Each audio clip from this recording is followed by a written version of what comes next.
Angel Mbodia, the chair Jubilee Youth League, is regretting and saying that they made a mistake on appointing or electing William Ruto to be the head of state.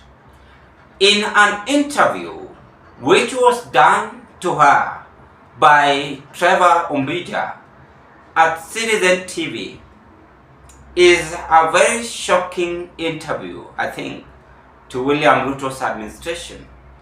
And any person from UDA watching that video should take it on a serious note. She's saying that she knew they had made a mistake in electing President Ruto. But today, she knows that she made a terrible mistake by electing Kenya Kwanza regime. A terrible mistake. Kenyans should believe by seeing and listening. That is the nature of Africa. We sometimes ought to just listen orally. But let's watch this video. The president says that they've created 243,000 jobs, at least abroad. And he says that critics are unfair on him. Is this a valid point when the 243,000 jobs have actually been created, as much as this conversation that the promise was 1 million jobs, but 243,000 jobs have been created?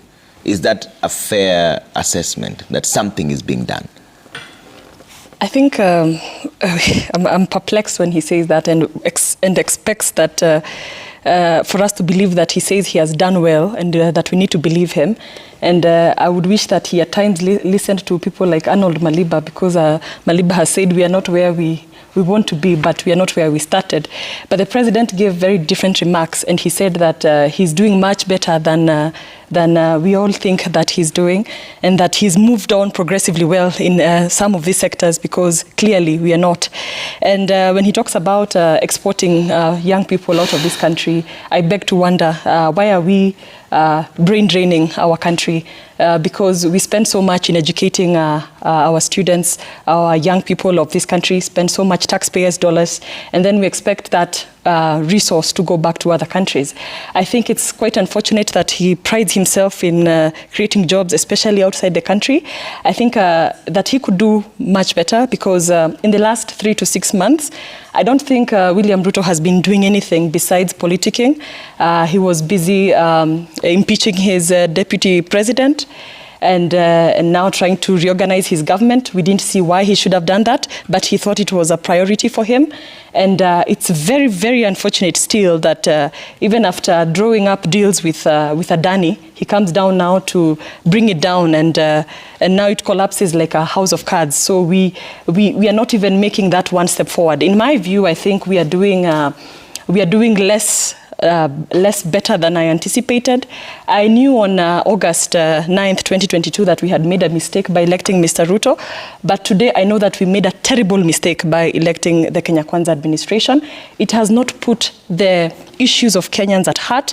When you talk about digital transformation, which is the platform at which jobs should be created, we are seeing that is where he's running to tax, and that's why young people said no to the finance bill of 2024, and we saw what he did with it, and he had to be forced to remove it and pull it down, instead of empowering the digital platforms to ensure that young people are able to create new opportunities in those platforms. Now, before I carry on, ladies and gentlemen, may I take this golden chance to thank you and appreciate you so much for your support in this broadcast. Thank you for your subscription. To my new subscribers, feel at home, and appreciate you so much for doing such a great job. Continue with the same spirit. As you border the same boat with the members, please consider to give this video a thumb of like. Share it to your friends, family, and relatives. Now, if you are watching me for the first time, having interest to proceed with this kind of political discussion, kindly do me a favor, take a 1 second and click that notification bell and subscribe to our YouTube channel. Let's proceed. One thing that we must know is that William Ruto's administration is no longer needed. And that is the truth. This administration is no longer needed. The only thing this administration can do is to lure Kenyans and enable Kenyans to appreciate the work they are doing by working on action on their promises. That is the only thing they can do if they are not serious. But if we are going to be this way, then we must prepare for several things going to happen in this administration. Before even we reach 2027, many Kenyans are going to disagree with Ruto's administration because it is called the wicked administration. The administration which only loves itself. They are only forming the dynasties. When I saw Uhuru, Ruto, Raila again, I said to myself, Kenyans have been left in court. And now the only option Kenyans remain with is to say no to Ruto, to say no to Raila, to say no to Uhuru Kenyatta. And they can even go ahead by choosing someone, even if he is a lame, better than choosing those who knows themselves.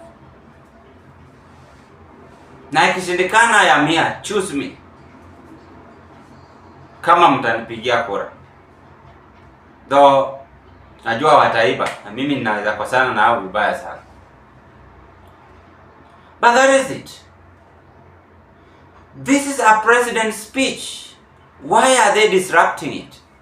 That is the question we must ask ourselves. This is a president's speech. Why are they disrupting it? Because they are not interested on the speech.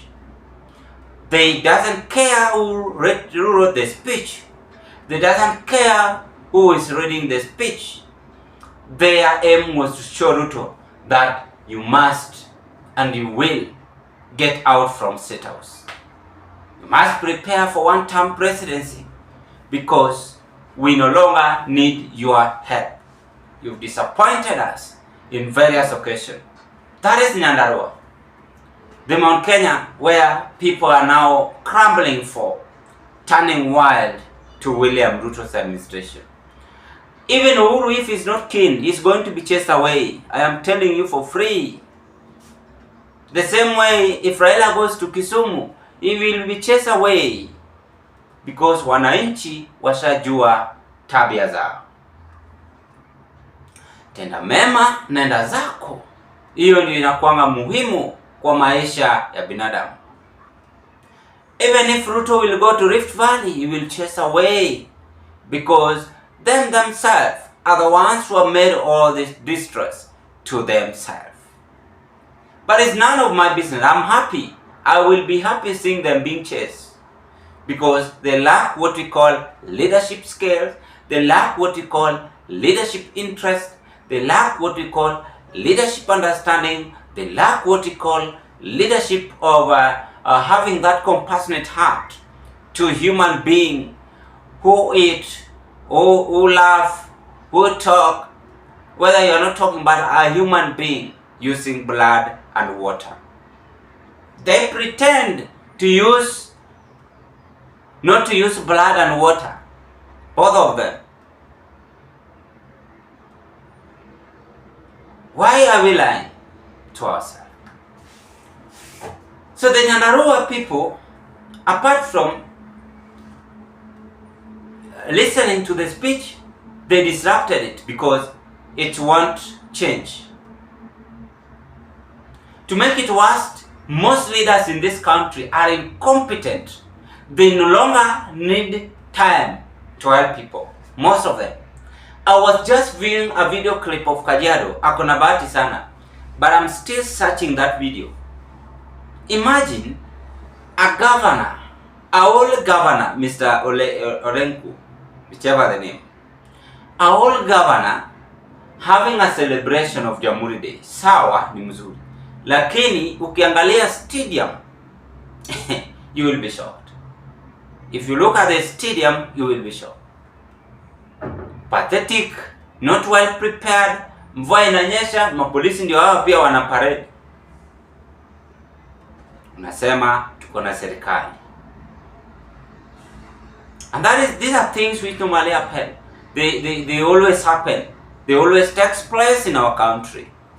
Leaders are quiet and they don't have that time to renovate this country for a better future. We must now change and start up as the people in the Republic of Kenya if we want to make this country to be better for us in future. But if you will carry on this way, then any moment president will deliver a speech, he will be chased. The speech will be disrupted. The same way Nyandarua have done to him. What a total shame and embarrassed that president's speech is being disrupted like that in public.